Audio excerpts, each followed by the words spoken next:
Good morning, good afternoon, folks. No matter where in the heck in the world you are, it is V the Goodia with my main man, Cowboy, working the airwaves, making sure the broadcasts are not crispy and clean. You know what I mean? Check us out, roguenews.com. Follow us on X at Rogue News ESW. We're everywhere you want us to be, plus a bag of chips. And also check out our paid sponsor, Algo Factory.tech. Folks, they are giving away a free algorithm. Learn to profit in the storms, whether the market's up, whether it's crashing down, no matter what the heck it happens, folks. Whatever the heck happens, learn to trade like a hedge fund pro over at algofactory.tech. With that being said, Cowboy, good morning, buddy. How you doing? I apologize for the lateness, man, but I'm glad to be here. There's some things to talk about, not a whole lot, but I guess we can get into it. But how was your weekend, man? It was good. It was productive, just working on a new project and got that done, and or at least I got that section of it done, and there's always new stuff to do. How was your weekend, bro? Not bad. I mean, I could complain, but who's going to listen, as they always say, right? It was a good weekend. Right? I can't complain at all. It was a great weekend. Very relaxing. Had a lot of fun. Took it easy, man. Nothing too crazy. Nothing too frenetic, just, enjoying the fall. Getting ready for the darker days of winter, which is slowly about to grip. Actually, most of the country today is woken up to a lot of snow. So that's pretty interesting, huh? Yeah, the East Coast, out here it's just another day, but we'll probably get snow in a couple weeks, week and a half. Yeah, absolutely. What do you want to get into, man? Lots of things to talk about. A couple of things on the radar screen. I guess we could talk about the government shutdown because that seems to be the topic on many people's minds this morning. It looks like there's some sort of a headway that was being made. In fact, our buddy Velas talked about that this shutdown is going to be wrapped up this month, and it looks like it's heading that way. But yeah, we get these Sunday night texts from Velas like about a day or two before the news happens usually. So it was kind of fun whenever that happens. Yeah. But I got the article right up here. Senate possible. There you go. Yeah, the Senate possible Monday passage for shutdown bill. Johnson thinks House has the votes. It looks like the Senate may pass the legislation to reopen government after the longest shutdown in U.S. history as soon as today, after passing a key procedural hurdle Sunday night with bipartisan support from enough demon rats. And according to Politico, Monday passage is possible depending on whether the leaders can secure unanimous consent to speed ahead. Getting to the finish line will require amending the House-passed continuing resolution to include 3 full-year appropriation bills for a number of programs, plus this new CR. What the hell is a new CR for the rest of the government through January 30th? I don't know what that is. New communist revolution. Oh, that's what it is. Conversations are ongoing about the accelerating the timing. Key players to watch are progressive senators who blasted the deal, as well as Senator Rand Paul, who is upset over the impact of the agricultural appropriations piece of the bill would have on hemp. That said, Senate Majority Leader John Thune told reporters following Sunday night's vote that it remains to be seen how fast the Senate can obtain a final vote on the deal, which will depend on part whether senators agree to yield back time on Monday. Rand Paul wants a vote to remove language concerning hemp and a guarantee that it will not be. I mean, I want you to think about how stupid politicians are, bro. Right? You have people that really rely upon this. People of all shapes and colors, people of all sorts of ethnic and racial and sexual orientations and backgrounds and whatnot. People of all ages. There are people that legitimately need this. And of course, we can't let a few freeloaders, undermine the entire system. There are people that are dependent on this stuff. 42 million Americans. So a lot of Americans that are on SNAP and food stamp benefits. They needed to close the gap, right? So how is it that something as vital as, hey, let's get the government open, let's get things going, let's get things flowing, and somebody says, no, I don't like the language that's in there for hemp. But when was the last time we used hemp in a large-scale industrial sense in this country? Not since the late 1700s, early 1800s, bro. Right? Well, yeah, I mean, we should. It's viable, it's cheap, and it replaces a lot of stuff that is quite costly, but we don't. Exactly correct. And at what point? So this is the kind of bullshittery that goes on with American politics. So check this out. That said, Senate Majority Leader John Thune told reporters following Sunday night's vote that it remains to be seen. Okay, Rand Paul is upset that won't guarantee hemp. Blah blah blah. The details of the bill. The core would be a continuing resolution to reopen the government until January 30th, 2026. One thing that our country is very good at doing is kicking the can down the road. At some point, somebody with some brains and some common sense would understand the system that we live in no longer really works well for this fast-paced 21st century that we live.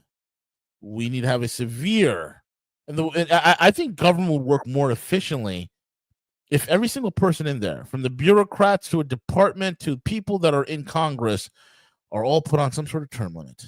I think it would go a long way to help. I think we should take it back to revolutionary days where they don't really make much money at all. There's no lobbying. And they got to go back to work. It's like they got to go back to work and have like real jobs. And real then when jobs they have real and jobs, real insurance. Yeah. And their own insurance. We're not paying. And once that happens, then, they'll probably want to get stuff passed really quickly and it'll be business friendly because they'll have real jobs and real businesses.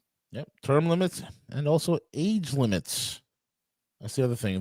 We can't have, the great illustrious trader, the most prolific trading genius that makes even us at Algo Factory look like nothing, bro. I'm talking about the illustrious Nancy Pelosi, the greatest stock trader of our time. She's, after making such a killing in Wall Street for the last several decades and 3,000xing her net worth by 3,000x, she has decided to finally retire at the age of 80. Isn't that incredible?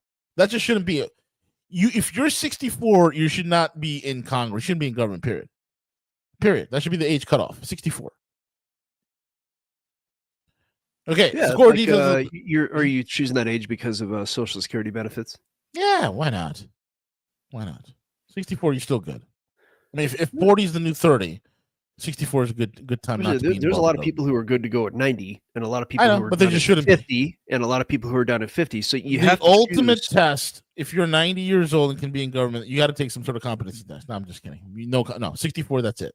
Done. Yeah, I'd say 64. What I'm trying to say here is that we don't want to just throw 90-year-olds in the world like they're done. But when you look at the average, it ain't. Go find something else to do. Yeah, find something even 80. I don't think 80.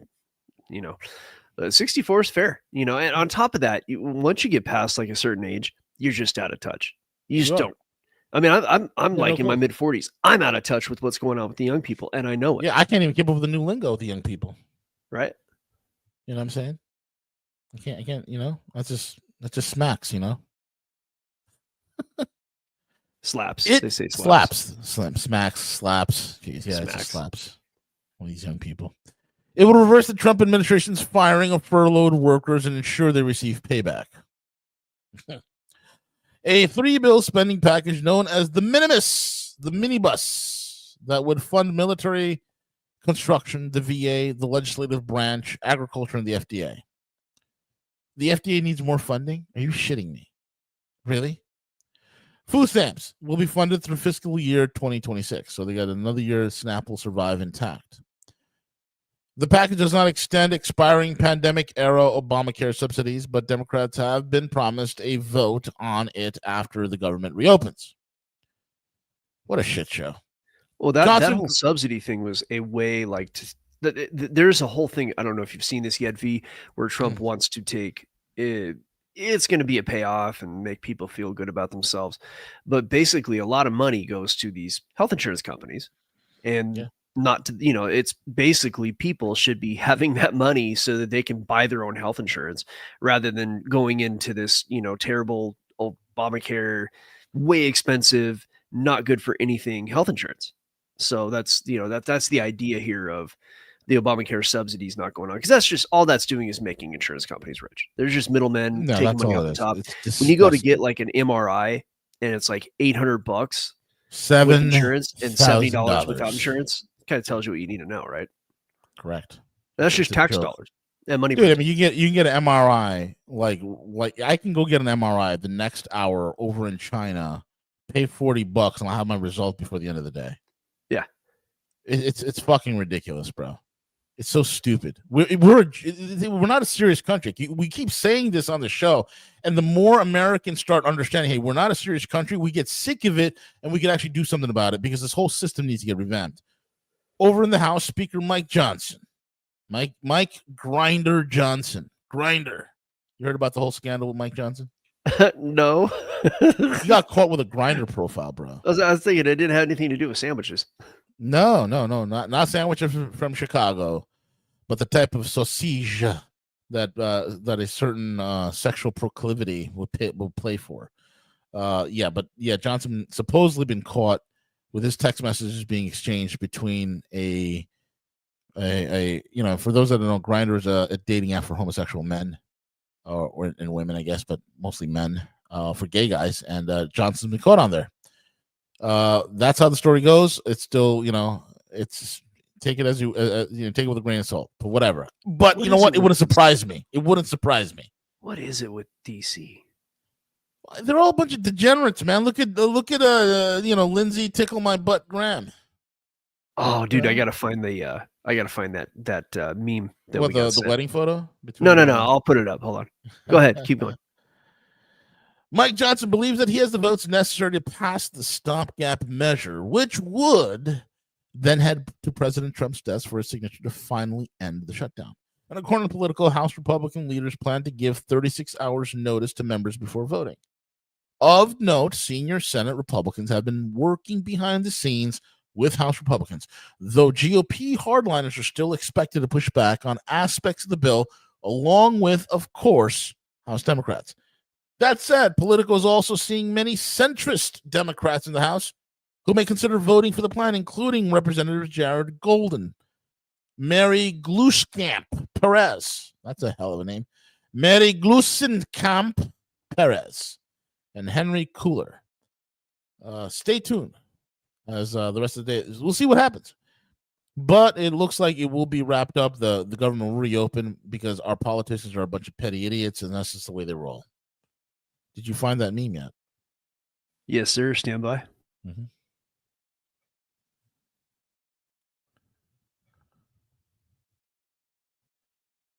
Oh, yeah. Look at that. That's a tough. Every day, this is the biggest question. Could you pinch the zoom on that one? There you go. There.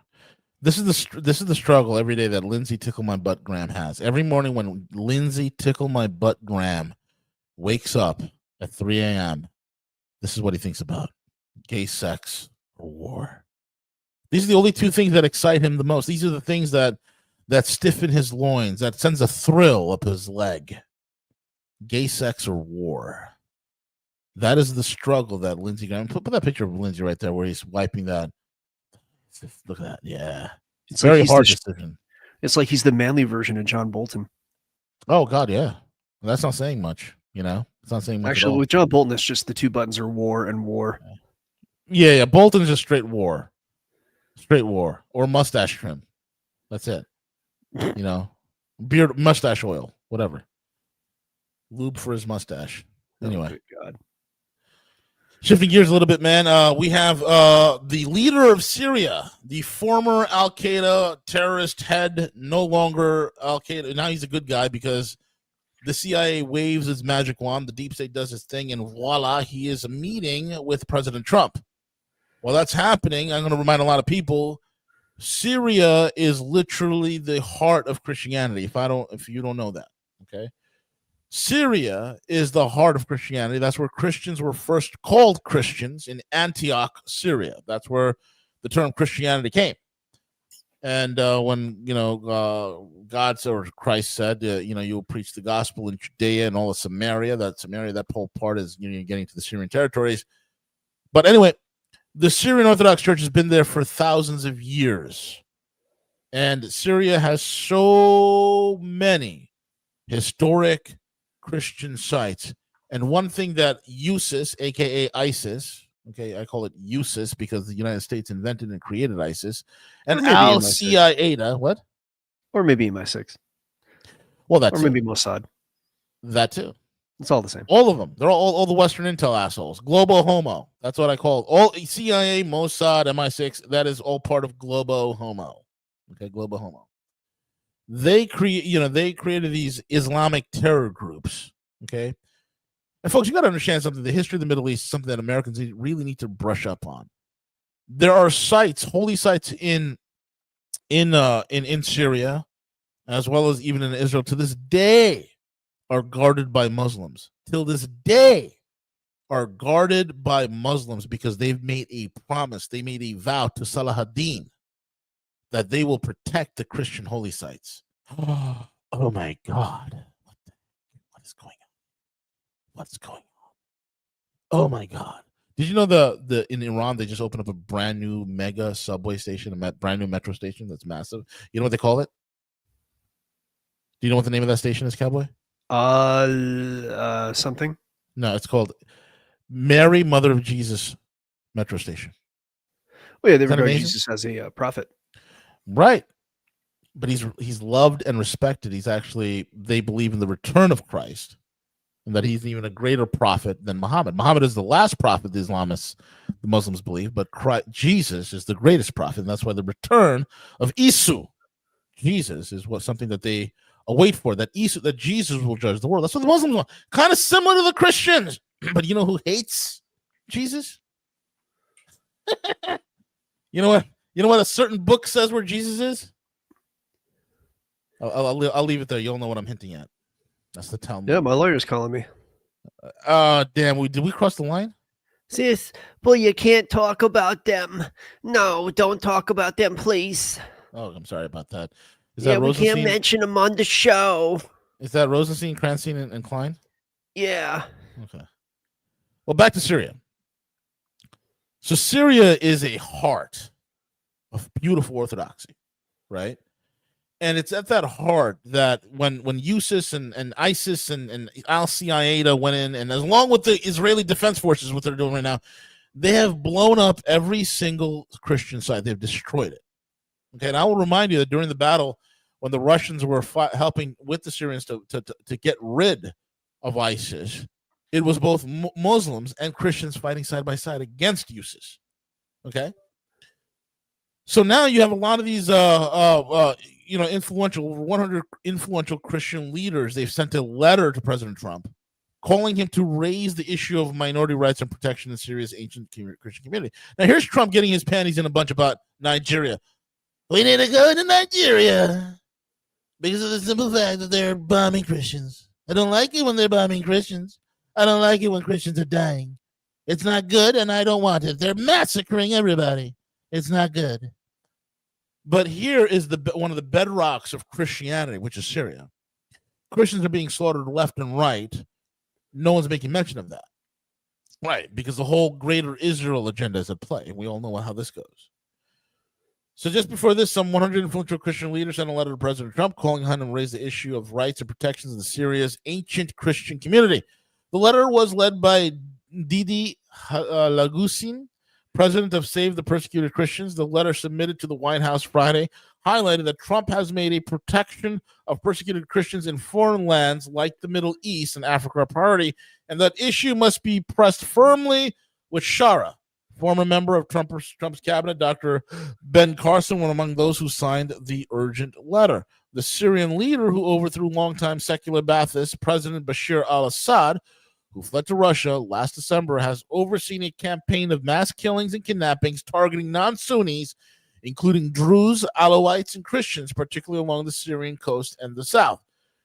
Shara and Jolani, Hayat Tahrir al-Sham, HTS, and Al-Qaeda spinoff, has started in 2015, cleansed Idlib city of its Christians. Let's not call it cleansed. They fucking killed them all. And St. Mary Orthodox Church was destroyed and taken over. Think about that.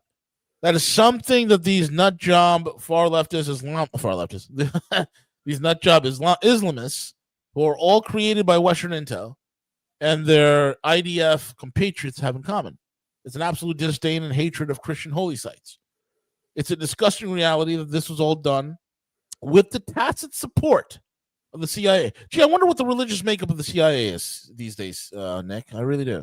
I think there might be a goat involved. Goat. Oh, the other religion. Religious, not racial makeup, man. Oh, no, not goat. Not that kind of goat. I was thinking like Moloch. Moloch. Yes. Moloch. Yes, him. It was like okay. the blankagog of Satan, I think is what it is. Yes. Yes. The blankagog. Oh, Jesus Christ, V. Yeah. My lawyer's calling me again. He couldn't help but say the word. All right, so this is all done with the tacit support of the CIA. These radical jihadi groups in the north, for the sake of pursuing regime change in Damascus, the Christian leaders wrote, "We urge you to address directly the massacre of Christians, Kurds, and Druze and Alawites in Syria, notably in greater Swadia area. These religious minorities face ongoing violence, death, displacement, starvation, water and medical deprivation, all the while innocent women and children are held hostage by ISIS terrorists." It's ridiculous. Mr. President, we respectfully request that you secure President al-Shara's commitment to opening a secure humanitarian corridor from Hadar to Swadia in southern Syria. This corridor will enable the safe and secure aid delivery and civilian evacuation, signaling the new government's commitment to minority rights and stability. Conservative commentator Laura Loomer, who is Jigsaw, a Zionist shill, a Zionist serving wench, who has in recent past demonstrated a significant degree of influence in the Trump White House. Why? Gee, I wonder why. Speaks bluntly. As that reporter, under Giuliani's direction as the new president of Syria, he and his militant jihadi force have been massacring religious minorities and has blocked a humanitarian corridor from being opened between Israel and Syria in the Golan Heights for the sake of delivering emergency. Do you honestly think that this corridor is going to... I'm going to tell you why this corridor is not going to work. It's not going to work because the apartheid state that exists to the south of Syria, that's in that recently just took over the Golan, they don't want any of these Christians to come in there. It doesn't... Having Giuliani wipe out Christians and having Giuliani be an absolute destabilizing force and then splitting Syria again into fractional violence between the Druze, the Alawites, the Kurds, and along with al-Qaeda, and creating more of a civil war again, Civil War 3.0 in Syria, all created by Western Intel and Mossad. It plays to only one country's interest. That's Israel. Why would Israel want a stable, peaceful, and prosperous Syria? Why would they do that? If you want a greater Israel, you want to destabilize Syria. So they will give you the justification to go in. It will give you the justification to go in and have military strikes. Keep the area as destabilized as possible. They don't care about how many Christians die in this process. Oh, hell the hell with it. Tens of millions. Oh, my God. I mean, these people would love it if they woke up one day and 8 billion people on this planet vanished. They would love that. A million here, a million there. Pretty soon you're talking real numbers. You are. And we all know the only real number is Did you say Jigsaw? What was the... Laura Loomer. She looks like Jigsaw from the movie. Oh, no. Because I was going to put Jigsaw. Oh, yeah. There you go. That's Laura Loomer. That's exactly what Laura Loomer looks like, folks. If people were wondering, that's what she looks like. Yep. President Trump is going to normalize him on U.S. soil, blah, blah, blah. I don't care what this bimbo has to say. You know, it wasn't long ago that Shara had a $10 million U.S. bounty on his head. Shara and Giuliani is the same person. But his terrorism designation has recently been removed. Isn't that beautiful that the CIA could just designate you a terrorist one day and the next day you're no longer a terrorist? Is that wonderful? It's kind of like the Uyghur terrorist group that's in China, where one day they were terrorists and now they've been rebranded as freedom fighters because Xinjiang in China now has to be sitting on some oil, and they need democracy. Oh yeah, and we're the ones. Because we run our country so good, and so we have such a high standard of living and a high standard of education in this country that we want to spread that to the rest of the world, bro. I don't know if you realize that. Already since Giuliani came to power, dozens of primarily Orthodox Christians have been slaughtered. Excuse me. Including a bombing of a historic Damascus church, which killed 25 and wounded over 60 in June. The fruits of CIA's Timber Sycamore program. What the hell is Timber Sycamore?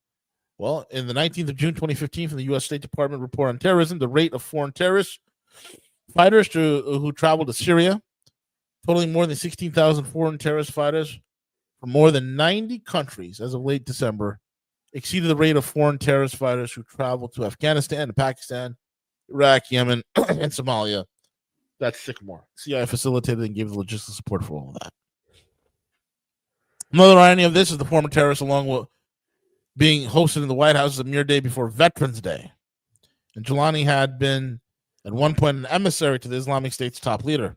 There is ISI, Islamic State in Iraq, militants who at one point were fighting and killing American soldiers.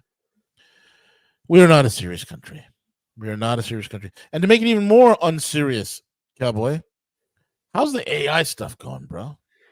Well, I mean, from what standpoint? The stock market just looks like. Let me tell you this much. The market can stay irrational longer than you can stay solvent. Yeah. Oh, we've talked all about this, and it's basically just. We even covered this like last week on the show. It's just a circle jerk. Basically it's people getting money to push into a company to make the company look bigger than it really is, but it's the same people who are effectively borrowing money from us through inflation and through money printing. Then they'll cram it into a company, and then they'll, sell the top, but then they'll buy the dips. And these aren't real companies. I mean, they exist, they have a product, but if you want to talk about AI, I mean, you're just looking at these large language models. And if you use AI, you'll understand that they have severe limitations. It can't even, if you want to just create a picture, you got to go through 5 different prompts, and it doesn't even understand when you say, take away this person's glasses. Like, it really isn't that impressive. I mean, it's impressive and it's not, right? So AI is going to be sentient and it's going to solve everything and it's going to cure disease. Okay, maybe in 200 years. But it's just right now, I think it's marketing. So I think that's AI is pretty much a marketing term. And I know you've said that before. And having used it more and more, that's the case. And a lot of people in the stock market are concerned that what's NVIDIA worth now? V is like $5 trillion. Yeah, it's like heading towards $5 trillion. One stupid company that makes graphics cards for computers is worth more than Germany. Yeah, no, like you are a crackhead if you believe that. Nah, that's And so, long story short, there will be a reckoning. A lot of people think it's soon. I don't know that it's soon. Like I said, they can just continue to cram money into markets. I think there is a deeper conversation to be had about that. But in the end, I would, Michael Burry was short. That was a month ago. He may not be short anymore. I don't know. Michael Burry was short in 2008, and like we talked about on Friday, basically got lucky because the Mexican cartels took the money out of the market and caused it to crash, so the market couldn't continue to lie about itself. So how long is it going to last? I don't know. There's a lot of ways to look at that, and maybe as the shows go on, we'll give some ideas. I don't want to talk about it today. I wish that was Velas. I wish I said that, but I think that's who said the solvent. John Keynes. Okay, John Keynes. No, John Maynard Keynes. Maynard Keynes. The market can stay irrational longer than you can stay solvent. Yeah, I wish I'd thought of that. What that means, everybody, is that it may be that the market should fall. Like, you're looking at valuations, you're looking at whatever, right? You're looking at all of the metrics. This stock really isn't worth that much. This company should be falling apart by now. And yet it just doesn't do that. And that means the market is being irrational because, things should be falling apart and they're not. And if you're short, right? If you're not buying or if you are short on that, then you can really get ruined because they're just, pumping money into the market. And that's what AI is at this point and has been for quite some time. And there have been people putting it out going back, I don't know, at least 3 years. But again, It might take another year or two or longer or never. It might never happen. Market could just continue going up. And this is why I'm a technical trader, and I really don't give a flying fig Newton about fundamentals anymore. I just don't care because they don't matter. We have such malformation of capital and such market distortions due to money printing and what is effectively crony capitalism, which is welfare for the rich. If you want to be a trader at this point, then basically you just got to have algos and look at the charts. That's it.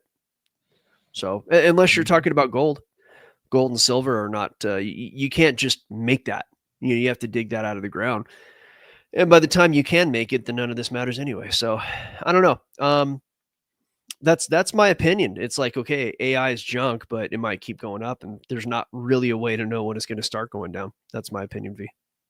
Absolutely. Also, really quick, guys, there's been a terrorist car bomb near the Red Fort in New Delhi, India. It appears to be an act of terrorism in the heart of India's capital. At least 8 dead, 24 injured, and counting. Car explosion in New Delhi's Red Fort area, popular with tourists to the Indian city, has killed several people and injured many more. Local media has reported. The cause of the explosion is not immediately clear, but it occurred in a parked car outside of Gate 1 on the Red Fort metro station. One witness identified as a nearby shopkeeper told media, "I've never heard such a loud explosion ever in my life." The person described that I felt 3 times due to the explosion and felt as if we were all going to die. Amid a huge police and emergency response, security personnel across India have put on high alert status, particularly near religious and tourism sites. On cue, my man, there goes another false flag, whatnot. This could definitely foment. India will probably blame Pakistan and who knows what. And things are crazy right now, man. Things are just crazy. I don't like when things like this happen. Oh, those Indians, they're going to take us all over one day, V. Yeah, absolutely. It's going to be Patel and Jagmesh.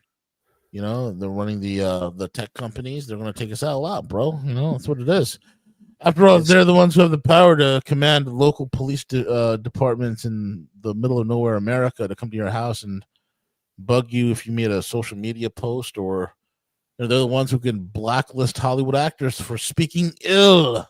Yeah, that's definitely the real Indians power right now, isn't it? Oh yeah, it's definitely Indians, man. Oh yeah. Yep. We gotta start thinking of new names for, Starbucks.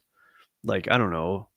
We gotta think of Star Vishnu or something. You just gotta Indian things up for our new overlords. Yeah, exactly. Because it's we all know Indians run Hollywood, and they run the media, and they run finance, and they have the largest, most powerful lobby group in all of Washington D.C. Oh yeah. Velas is bringing up something that we really should talk about. I don't see the British veteran. Yes, that was a really good one, saying that why did they all die in World War II? That's a good point. In fact, I did. I have the article. It's brutal. It's a brutal video to watch. It is. I think I have the video right here. Yeah, I do. I have it. Do you have it? Okay, yeah. If you put it up, I'll do the thing. Yeah. Look at these wanky Brits, man. Y'all better wake up. I'm telling you right now, Britain, you're not voting yourself out of this one. I have it. Here we go. I'm bringing it up. Yeah, shit. Hold on. There you go. I got it, man. I got it. It's looking good, bruv. It's looking good. Bruv. Remembrance Sunday mean for you? What is your message? My message is I can see in my mind's eye those rows and rows of white stones of all the hundreds of my friends and everybody else that gave their lives for what? The country of today. No, I'm sorry. The sacrifice wasn't worth the result that it is now. Oh, well, I'm sorry. What do you mean by that, though? What we fought for, and what we fought for was our freedom. We find that even now it's darn sight worse than what it was when I fought for it. Oh, Alec, I'm sorry you feel like that, because I want you to know that all the generations... Patronizing bitch. Including me. Fuck off, you liberal white bitch. I swear to God. This poor guy, what he fought for? He fought for a country. He fought for a culture. He fought for a way of life. He fought at a time when he felt, whether right or wrong, that his country was being attacked. That, Germany was going to take out all of Europe. He fought for a way of life. He fought for, at that time, the empire. Love it or hate it. That's what he fought for, right? At the end of the day, it's like, the UK. I don't know. Well, I'm not going to get into the weeds with the British being like some sort of a benign empire. They were not benign. Anybody who says that they were a benign empire, you're overlooking a lot of things, my friend. But let's just pretend for a minute that they're like the good guys. Let's just pretend let's just look at it in just face value. Face value is this: when you look at the quality of life. Now, you could be England and UK has been, you look at the quality of life, how the UK was 50 years ago versus today. It is a stark nightmare. People who immigrated to the UK in the 40s and the 50s, there were Indians that were coming in, there were North Africans that were coming in. They assimilated. They become Anglophiles, right? We have this terminology called Anglo-Indians. These are, Indians who are very happy and proud and they're with the British Empire. People in the Caribbean were like that too. There were a lot of Jamaicans who absolutely loved the UK, right? Because that's their home, right? They were part of the Commonwealth. There's a great deal of pride. We're not being clinical here. We're not, looking at it from a clinical, critical, eye. We're just looking at it for face value for those that lived in the UK. So socially speaking, they were a great country. Socially speaking, they are a great and well-respected culture, a powerful culture, a strong culture. You might not agree with a lot of things that I sure as hell don't, but I respect them for what they were. Now you look at it, man. Guys like Cowboy and I, there's streets in the UK we can't even walk through London. Well, yeah, last time I was there in Kensington. Yeah, you almost caught one in Kensington at 3 a.m. Almost caught two. Yeah. You know what I'm saying? It's like, it's not looking good, bruv.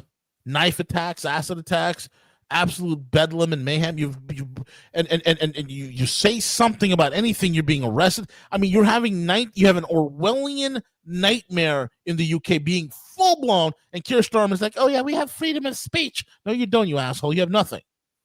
It's terrible. It's a travesty. They have made you so damn ashamed. I was dumbfounded how they cucked the Germans. It still beleaguers me. But to see the UK going down like this is like, wow. And I'm no fan of the UK. But to see this happen to them as a civilization, my God, it's sad. It's sad. It is what it is, man. It's terrible. Let's listen to the rest of what he has to say here. Oh, let me put it back in the screen. Yeah. Just wanted to put that nice picture of the guy in there. God bless him. Go ahead, man.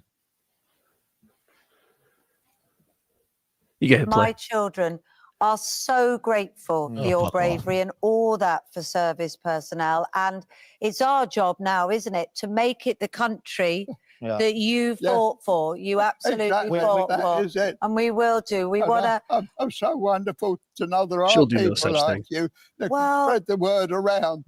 We will do. Younger generation. And I guarantee that everybody watching at home will be wanting you to send lots of love. We've got another little bit special thing for you, Alec. We've got the D-Day darlings here. Come on over, guys.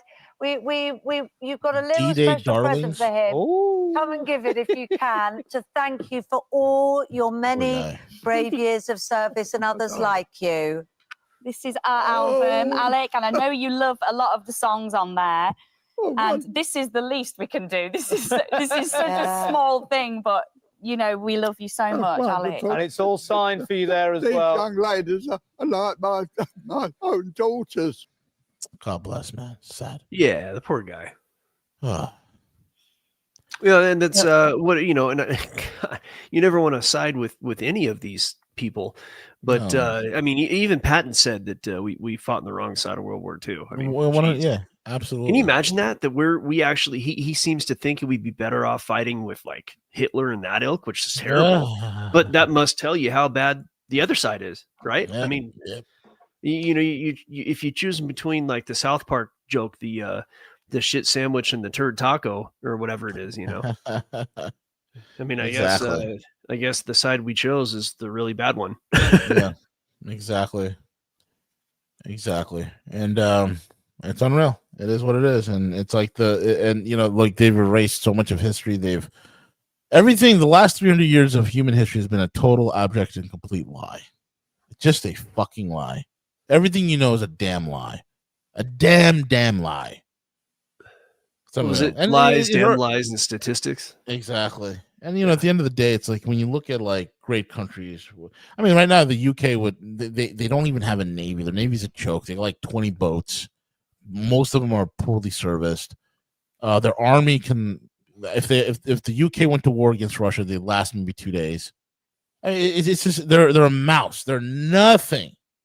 Why? Because there's a lesson here. And the lesson is this is what happens to your country when you give it over to financialization, folks. That's the message of World War I. That's the message of World War II. When you financialize every fucking thing in your country, what occurs? It turns into a parasitic cancer, and it begins to eat your culture. It begins to eat your future children. It begins to eat any sort of success your progeny would ever have. It would absolutely decimate and desecrate everything that your forefathers have built. That's what happens when you give it over to financialization. We bought so much of their debt, they were able to coerce us into World War II. Absolutely. That's if they went down, that debt would be gone. Well, now looking back, and as I actually am a fan of England, and Scotland and Wales, collectively is the UK not so much. But the culture and everything, I like that stuff. I grew up, cultures, good people. I mean, the fucked up government is not there. It's just that's a whole other subject matter. It goes to show you that there must be something going on that they should allow their government to be like this. But that said, like I said, I'm still a fan of their culture, and to see it go like this, you know what? Had we not fought in the World War II, and perhaps something had happened to them, maybe they could have fought their way out of it, and they'd be better for it. Maybe they'd have a Second Amendment. I think we may have given them training wheels they never should have had. I don't know. Yeah. And with that being said, Cowboy, we are at the end of the show, my friend. Any last things you want to say? No, I wonder if this is true. Actually, what Jim put on the screen here. Do you know this to be true? True. I have no idea. Yeah. Maybe. It wouldn't surprise me. Nothing surprises me anymore. I heard he was half Serbian. Who? Churchill? Churchill, yeah. Probably. Yeah. Like half Serbian and whatever. Who knows? Who knows these stories? It doesn't freaking matter. View the Gorilla. I'm done, sir. Can you get us out of here? That's it, folks. We are done for today. Tomorrow we have Benny Boy. He's going to be on. Broadway Ben's going to be on Killen's Corner. Broadway Ben. And then Wednesday we have Gus. Thursday we'll see if EM is on. I'm trying to get Matthew Aaron on, so bear with me. He's been traveling. And then of course Friday, I don't know if we have Velas or not. I'm not sure. Otherwise we'll do a show. That's it. Thank you all for listening in. Subscribe, like, comment, share with your friends. Please subscribe. We ask that you subscribe. We need all the subscriptions we can get. We are shadow banned by YouTube perpetually and forever because we're such good boys. And kind of makes you wonder how dudes who are not shadow banned come out of nowhere and they have like 2 million subs. I mean, I think that's fairly obvious. Exactly. That being said, we are over and out. Take care, everyone. Velas will be on Friday, so keep it locked and loaded right here. RogueNews.com. Take it away, Cowboy.